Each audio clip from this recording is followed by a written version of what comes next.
একটি ডাঙা পথে আফগানি ইরানি দেশ হয়ে আর একটি জলপথে রেড সি হয়ে।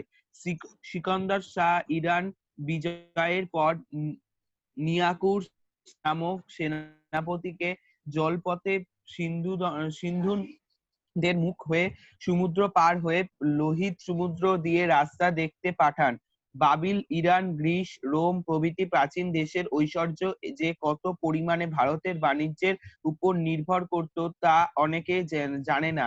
রোম ধ্বংসের পর মুসলমানি বাগদাদ ও ইতালির ভেনিস ও জেনোয়া ভারতীয় বাণিজ্যের প্রধান পাশ্চাত্য কেন্দ্র হয়েছিল। যখন তুর্কেরা রোম সাম্রাজ্য দখল করে ইতালীয়দের ভারত বাণিজ্যের রাস্তা বন্ধ করে দিলে, তখন জেনোয়ানিবাসী কলম্বাস ক্রিস্টোফার কলম্বো আটলান্টিক পার হয়ে ভারতে আসবার নতুন রাস্তা বার করার চেষ্টা করেন। ফল আমেরিকা মহাদ্বীপের আবিষ্ক্রিয়া। আমেরিকায় পৌঁছেও কলম্বাসের ভ্রম যায়নি যে এ ভারতবর্ষ নয়। সেই জন্যেই আমেরিকায় আদিম নিবাসীরা এখনো ইন্ডিয়ান নামে অভিহিত। বেদে সিন্ধু হিন্দু দুই নামই পাওয়া যায়। ইরানিরা তাকে হিন্দু, গ্রিকরা ইন্দুস করে তুললে তাই থেকে ইন্ডিয়ান।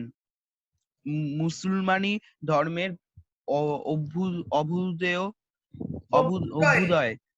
অভ্যুদয়ে হিন্দু দাঁড়ালো কালা খারাপ, যেমন এখন নেটিভ।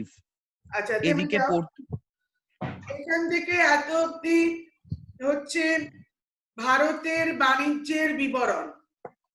বাণিজ্যে কি কি রপ্তানি করা হতো, বাণিজ্য কোন পথে হতো, এবং অনেক দেশেরই অর্থনীতি ভারতের বাণিজ্যের উপর নির্ভরশীল। এই প্যারাগ্রাফের কোয়েশ্চেন হচ্ছে ভারতের ব্যবসা বাণিজ্যের বিবরণ দাও। ভারতের বাণিজ্য কোন পথ দিয়ে হতো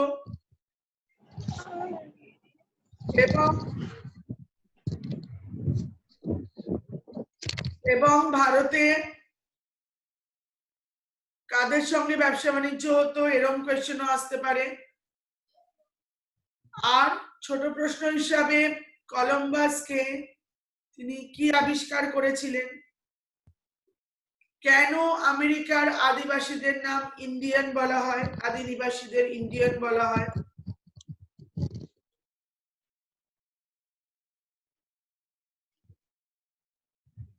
ইন্ডিয়ান শব্দটির উৎপত্তি কিভাবে হলো,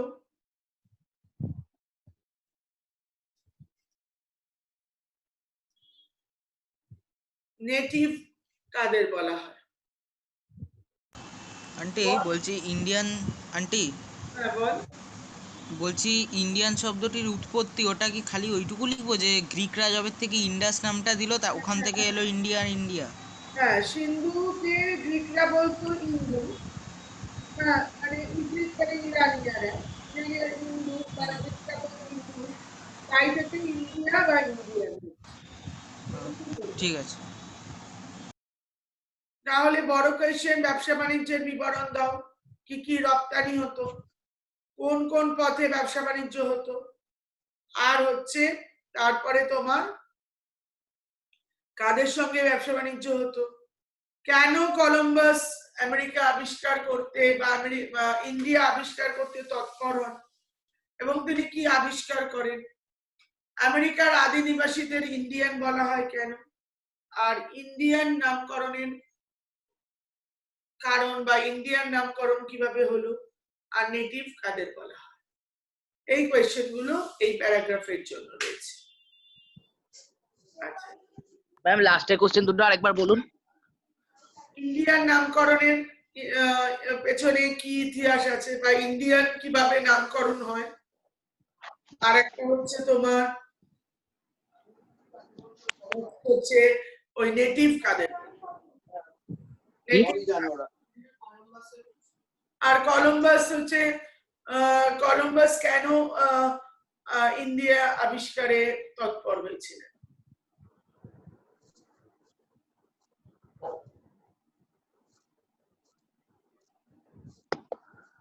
শেষ। এই প্যারাগ্রাফটা শেষ।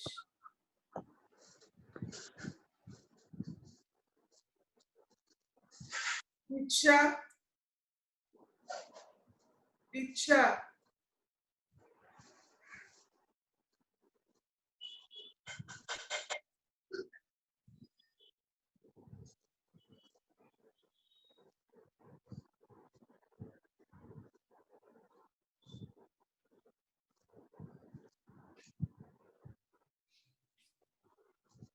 হ্যালো ম্যাম, যে শুনতে পাচ্ছি না।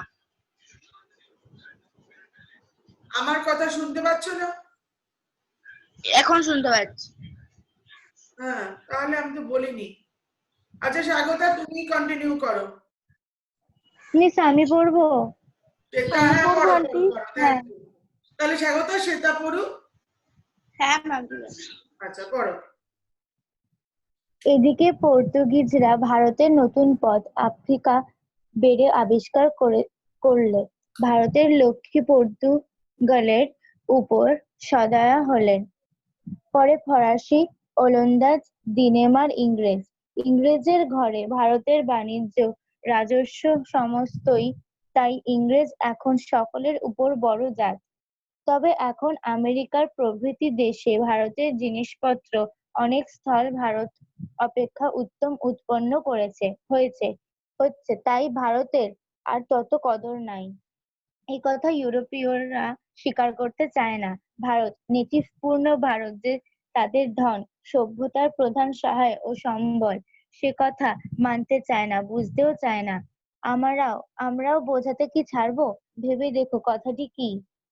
ওই যারা চাষাভুষা তাঁতি জোলা ভারতের নগণ্য মনুষ্য, বিজাতি বিজিত, স্বজাতি নিন্দিত ছোট জাত, তারাই আবহমান কাল নীরবে কাজ করে যাচ্ছে। তাদের পরিশ্রম ফলও তারা পাচ্ছে না। কিন্তু ধীরে ধীরে প্রাকৃতিক নিয়মে দুনিয়াময় কত পরিবর্তন হয়ে যাচ্ছে, দেশ সভ্যতা প্রাধান্য ওলটপালট হয়ে যাচ্ছে। হে ভারতের থেমে শ্রমজীবী, যাও, থেমে যাও। এই প্যারাগ্রাফে লিখতে হবে যে ভারতের অর্থনীতি, ইউরোপের ইংরেজদের অর্থনীতি ভারতের ওপর নির্ভরশীল।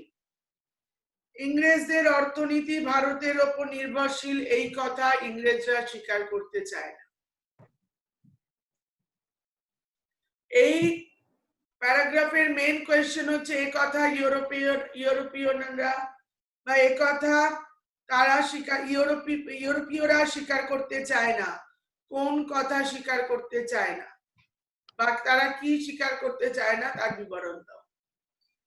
অর্থাৎ ভারতের ওপরই তাদের অর্থনীতি দাঁড়িয়ে আছে। নেক্সট প্যারাগ্রাফটা শুরু করো শ্বেতা।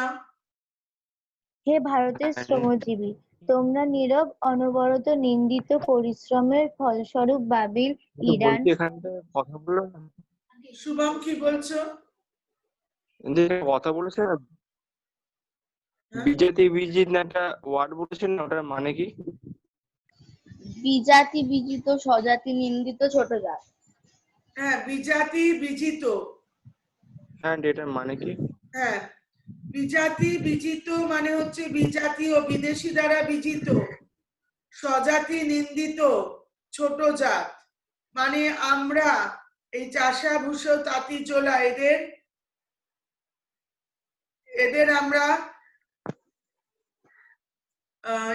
আমরা নিন্দা করি নিজেরাই। কথাটা বুঝেছো?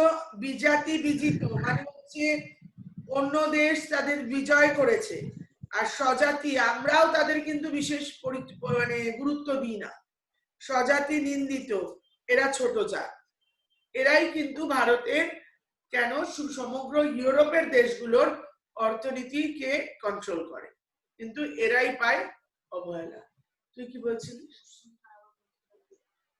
এ কথা ইউরোপীয়রা স্বীকার করতে চায় না। কোন কথা শুভম বুঝেছিস? হ্যাঁ, বুঝতে পেরেছি। আচ্ছা, বিজাতি মানে বিদেশিরা জয় করেছে, আর স্বজাতি নিন্দিত মানে আমরা পাত্তা দিই না।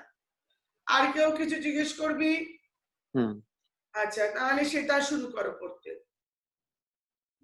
তোমরা নীরব অনবরত নিন্দিত পরিশ্রমের ফলস্বরূপ বাবিল, Iran, Alexandria, Greece, Rome, Venice, Geneva, Baghdad, Samarkand, Spain, Portugal, ফরাসি, দিনেমার, ওলন্দাজ ও ইংরেজের ক্রমান্বয়ে অধিপত ও ঐশ্বর্য। আর তুমি কে ভাবে কথা? স্বামীজি, তোমাদের পিতৃপুরুষ দুখানা দর্শন লিখেছেন, 10খানা কাব্য বানিয়েছেন, 10টা মন্দির করেছেন। তোমাদের ডাকের চোটে গগন ফাটছে। আর যাদের রুধিস্রাবে মনুষ্য জাতির যা কিছু উন্নতি, তাদের গুণগান কে করে? লোকজয়ী ধর্মবীর, রণবীর, কাব্যবীর সকলের চোখের উপর, কিন্তু কেউ যেখানে দেখে না, কেউ যেখানে একটা বাহবা দেয় না, সেখানে সকলে ঘৃণা করে, যেখানে সকলে ঘৃণা করে, সেখানে বাস করে অপার সহিষ্ণুতা, অনন্ত প্রীতি ও নির্ভীক কার্যকারিতা। আমাদের গরিবরা ঘর দুয়ারে দিনরাত যে মুখ বুজে কর্তব্য করে যাচ্ছে, তাতে কি বীরতা নাই? বড় কাজ হাতে এলে অনেকেই বীর হয়। 10,000 লোকের বাহবার সামনে কাপুরুষও অক্লেশে প্রাণ দেয়। ঘোর স্বার্থপররা নিষ্কাম হয়, কিন্তু অতি ক্ষুদ্র কাজে সকলের অজান্তেও যিনি সেই নিঃস্বার্থতা, কর্তব্যপরায়ণতা দেখান, তিনি ধন্য। সে তোমরা, ভারতের পদদলিত শ্রমজীবী, তোমাদের প্রণাম করি। থেমে যাও। শ্রমজীবীদের বন্দনা। যারা হাত তুলছো তারা নিজেরাই আনমিউট হয়ে বলতে পারো। আন্টি বলছি, ওই রুধির স্রাবে মানে কি? রুধিস্রাব মানে রক্তপাত, রক্তের স্রোত। ঠিক আছে। আচ্ছা, ম্যাম আমি এখন আসি ম্যাম, 10টা বাজে। তোর একটু পরে তো ওদেরও তো ক্লাস আছে। ম্যাম ফিজিক্স ক্লাস তো শুরু হবে ম্যাম, আজকে নতুন চ্যাপ্টার স্টার্ট হবে, কিছু আচ্ছা বুঝতেও আচ্ছা, পারবো না। তাহলে এই প্যারাগ্রাফটা হলো শ্রমজীবীদের বন্দনা। এই প্যারাগ্রাফে বলা হয়েছে, একটু শুনে নে কবি। Okay ma'am. হ্যাঁ, একটু শুনে নে। কবি যে এই গান লিখেছেন, এদের নিয়ে কবিতা লিখেছেন, এটা বিবেকানন্দ রবীন্দ্রনাথকে কটাক্ষ করেছেন। ওনার সঙ্গে রবীন্দ্রনাথের একটা চাপা গন্ডগোল ছিল। অর্থাৎ একজন স্বার্থপর মানুষকে যদি সবাই মিলে বলে তুমি নিঃস্বার্থ, তুমি নিঃস্বার্থ, তুমি খুব মহান, সবাই মিলে বলে, তখন ওই স্বার্থপর মানুষও নিঃস্বার্থ ভাবে নিষ্কাম হয়ে অন্যের জন্য কাজ করে। কিন্তু এই যে শ্রমজীবী মানুষরা নীরবে কাজ করে যাচ্ছে, এদের কেউ প্রশংসা করছে না, তা সত্ত্বেও এরা কর্তব্যচ্যুত হচ্ছে না। এটাই হলো আসল কথা। সমগ্র দেশগুলোর নামগুলো বলেছে। এই সমস্ত দেশগুলো ভারতের অর্থনীতির উপর নির্ভরশীল। ভারতের অর্থনীতির উপর, ভারতের ব্যবসা বাণিজ্যের উপর নির্ভরশীল। এদের অর্থনীতি ভারতের জিনিসপত্রের উপর নির্ভরশীল। আর এই জিনিসপত্র যোগান দিচ্ছে কে? শ্রমজীবী মানুষ। তারা কোনো বাহবা পায় না, প্রশংসা পায় না, আর নীরব অবস্থাতেই তারা এইরকম ভাবে কাজ করে যাওয়াটা খুবই কঠিন। মা যেরকম সন্তানকে ভালোবাসে, কোনো বাহবা ছাড়াই মা সন্তানের জন্য করতে শুরু করে কাজকর্ম, ঠিক সেই রকম এই শ্রমজীবী মানুষ দেশমাতার জন্য কাজ করে। এর পরের প্যারাগ্রাফটা হচ্ছে সুয়েজ খালের বিবরণ। পরের প্যারাগ্রাফটা হলো সুয়েজ খালের বিবরণ, আর এই প্যারাগ্রাফটা হলো শ্রমজীবীদের বন্দনা করেছে কিভাবে, তা নিজের ভাষায় ব্যক্ত করো। সুমন কি আছো? হ্যাঁ ম্যাম আছি ম্যাম, 10টা 2 হয়ে গেছে। তাহলে হয়ে গেছে এইটুকু, তাহলে বেরিয়ে পড়ো, বেরিয়ে হ্যাঁ, পড়ো তুমি।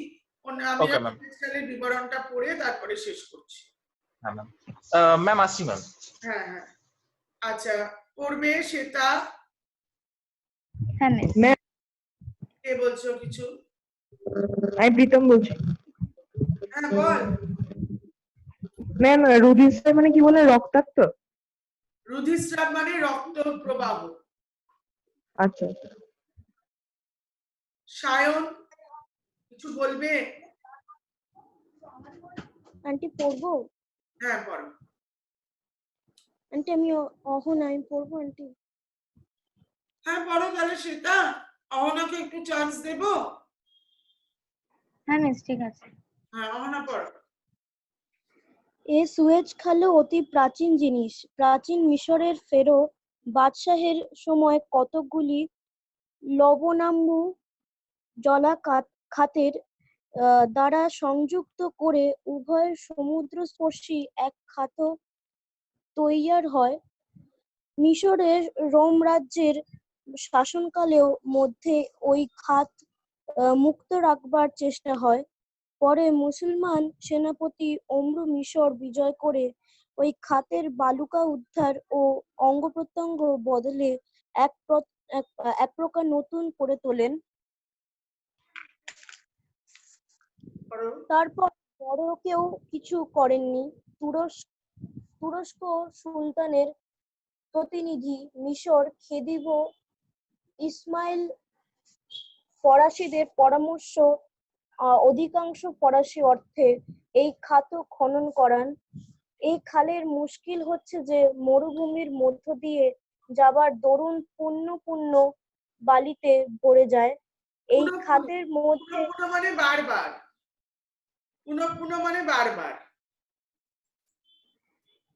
এই খাতের মধ্যে বড় বাণিজ্য জাহাজ একখানি একবারে যেতে পারে। শুনেছি যে অতি বৃহৎ রণতরী বা বাণিজ্য জাহাজ একেবারে যেতে পারে না। এখন একখানি জাহাজ যাচ্ছে, আরো একখানি আসছে। এই দুয়ের মধ্যে সংঘাত উপস্থিত হতে পারে। এই জন্যে সমস্ত খালটি কতকগুলি ভাগে বিভক্ত করা হয়েছে এবং প্রত্যেক ভাগে দুই মুখে কতকটা স্থান এমন ভাবে প্রশস্ত করে দেওয়া আছে যাতে দুই তিনখানি জাহাজ একত্র থাকতে পারে। ভূমধ্য সাগর মুখে প্রধান অফিস আর প্রত্যেক বিভাগেই রেল স্টেশনের মতো স্টেশন। এই প্রধান অফিসে জাহাজটি খালে প্রবেশ করা মাত্রই ক্রমাগত তারে খবর যেতে থাকে, কখানি আসছে কখানি যাচ্ছে এবং প্রতি মুহূর্তে তারা কে কোথায় তা খবর যাচ্ছে এবং একটি বড় নকশার উপর চিহ্নিত হচ্ছে।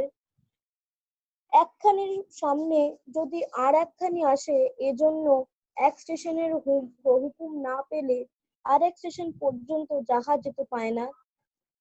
এই সুয়েজ খাল ফরাসিদের হাতে, যদিও খাল কোম্পানির অধিকাংশ শেয়ার এখন ইংরেজদের, তথাপি সমস্ত কার্য ফরাসিরা করে এটি রাজনৈতিক মীমাংসা। আচ্ছা, এই অবধি হলো যতদূর এই সুয়েজ খাল অতি প্রাচীন। দেখো প্রাচীন কালেই কত রকম উন্নত একটা স্থাপত্য তৈরি হয়েছিল। একদিকে ভূমধ্যসাগর, অন্যদিকে লোহিত সাগর। এই ভূমধ্যসাগর আর লোহিত সাগরের মাঝখানে স্থলপথ, ফলে মানুষজনকে ভূমধ্যসাগর থেকে আবার আফ্রিকা ঘুরে লোহিত সাগর দিয়ে ইউরোপে যেতে হতো, যতদূর আমি ভূগোল বুঝি। কিন্তু সেইটা পথটাকে কমানোর জন্য কি করা হলো, মিশরে কিছু লবণাম্বু হ্রদ ছিল, 5টা হ্রদ। সেই হ্রদগুলোকে কানেক্ট করে শেষ হ্রদটা লোহিতের দিকে হ্রদটার সঙ্গে লোহিত সাগরের কানেক্ট করে দেওয়া হলো, আর ভূমধ্যসাগরের হ্রদটার দিকে ভূমধ্যসাগরকে কানেক্ট করে দেওয়া হলো। তাহলে ভূমধ্যসাগর দিয়ে ওই হ্রদের মধ্য দিয়ে লোহিত সাগরে যাচ্ছে। এই জায়গাটা মরুভূমি, এই জায়গাটায় জাহাজ গেলেই বালি চলে যায়, মানে বালি চলে আসে খালে। বারংবার খাল খনন করা হয়েছে এবং তোমরা নাম পাচ্ছ অমরু মিশর বিজয় করে, সেনাপতি অমরু সে মিশর বিজয় করে কি সে নতুন করে খালটাকে খনন করেছিল। এবং ম্যাম হ্যাঁ বলো। ম্যাম এই খালটা তো খনন করে গামাল আবদেল নাসের। অমরুর রাজত্বকালে। ও আচ্ছা আচ্ছা। এবার হ্যাঁ, এবার অমরূপ এই প্রয়োগ করেন। এখন বারংবার খালটা খনন করা হয়। একটা জাহাজ চলে যাওয়ার পরই এই খনন কার্য চলে এখন আধুনিক নিয়মে। আমার এক বন্ধু গিয়েছিল, সে গল্প করছিল। এবং এই জাহাজের যখনই সুয়েজ বন্দরে ঢুকছে তখনই প্রত্যেকটা স্টেশনে কি থাকে, একটা ইন্ডিকেটর থাকে, যে দেখানো হয় জাহাজটা এখানে আছে, জাহাজটা ওখানে আছে। যেরকম রেল স্টেশন বা এরোপ্লেনে যেরকম দেখানো হয়, সেরকম এখানেও দেখানো হয় যে জাহাজটা কোথায় আছে, যাতে মুখোমুখি যেতে না পারে। স্টেশনে ঢোকার আগে, বন্দরে ঢোকার আগে বড় বড় জায়গা আছে যেখানে 3-4টে জাহাজ বা 2-3টে জাহাজ দাঁড়াতে পারে, অপেক্ষা করতে পারে। মানে জংশনের মতো? বলো। জংশনের মতো? হ্যাঁ, জংশনের মতো। এবার এই হলো সুয়েজের বিবরণ। তাহলে সুয়েজের দেখাশোনা করেন ফরাসিরা, আর সমস্ত কোম্পানির শেয়ার রয়েছে ইংরেজদের হাতে। এটা রাজনৈতিক মীমাংসা, কারণ ইংরেজরা তখন ভারতের জন্য ইংরেজরাই তখন ইউরোপের সর্বেসর্বা, আমেরিকার সবে শক্তিশালী হচ্ছে, অতটা হয়নি। আর ভারতের জন্য ইউরোপের যত অহংকার এবং প্রতিপত্তি, তাই ইউরোপের ইংরেজদের, এবং তাই ইংরেজরাই এখানকার মালিক, কিন্তু ফরাসিরা দেখাশোনা করে। ওটাই হচ্ছে তাদের একটা বোঝাপড়া। এই হলো বিবেকানন্দের সুয়েজ খালের বিবরণ। তাহলে কোয়েশ্চেন হচ্ছে বদ্ধ থাকার কারণ কি, বড় কোয়েশ্চেন। 2 নম্বর কোয়েশ্চেন হচ্ছে সুয়েজ খালে বিভিন্ন মাছের, যেসব মাছেদের দেখেছিলেন বিবেকানন্দ তার বিবরণ। 3 নম্বর কোয়েশ্চেন বাঘা শিকারে ব্যর্থতা। 4 নম্বর কোয়েশ্চেন হাঙরদের ভাষা থাকলে কি হতো, বা বাঘা মানুষ ঘেঁষা হওয়াতে কি হয়েছে।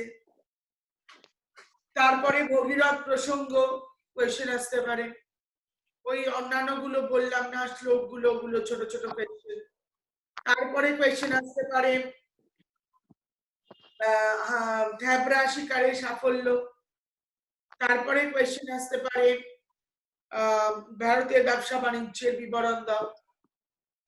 তারপর কোয়েশ্চেন আসবে যে একথা ইউরোপীয়রা স্বীকার করতে চায় না, কোন কথা স্বীকার করতে চায় না। তারপরে কোয়েশ্চেন শ্রমজীবীদের বন্দনা। তারপরে কোয়েশ্চেন সুয়েজ খালের বিবরণ। কোয়েশ্চেন গুলো বলি যাতে বিষয়টা মনে থাকে, তাহলে বিষয়টা মনে থাকে, এই জন্য কোয়েশ্চেন গুলো বলছি। এই পুরো চ্যাপ্টারটা থেকে এই বড় কোয়েশ্চেন আসতে পারে, এবং এই চ্যাপ্টারটা যথেষ্ট ইন্টারেস্টিং আমার লাগে। গ্যালিলিও প্রবন্ধ আরেকটা আছে, গ্যালিলিও বানান অনুযায়ী গালিলিও উচ্চারণ। সেই গ্যালিলিও প্যারাগ্রাফটা একটু, আমার প্রবন্ধটা একটু বোরিং লাগে, জীবনী তো, তার থেকে এটা অনেক সহজ। তবে তোমরা দুটোই পড়বে শর্ট কোয়েশ্চেনের জন্য। নেক্সট হচ্ছে বড় কোয়েশ্চেন, তোমাদের যেটা ইচ্ছে সেটা করবে। নেক্সট হচ্ছে অনির্বাণ আছো, অনির্বাণ নায়েক।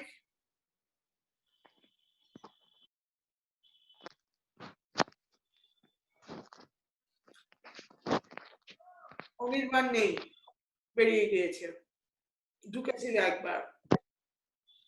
যাই হোক, শ্বেতা হ্যাঁ মিস। তোমাদের স্কুলে কবে জমা নেবে ওই ভাষার ইতিহাস?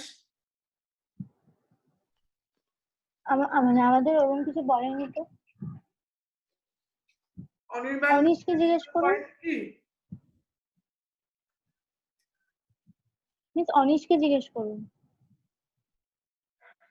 অনিশ কিছু বলবে? মিস আমাদেরও বলেনি। অনির্বাণ তোমাদের স্কুলে পড়ে? হ্যাঁ মিস, কিন্তু সেকশন আলাদা, আমাদের সেকশনে কিছু বলেনি। আচ্ছা, ওদের সেকশনে ভাষার ইতিহাস পড়াচ্ছে। আমি রূপতত্ত্ব অনুযায়ী ভাষার বিভাজনটা আগের দিন বলেছিলাম তো।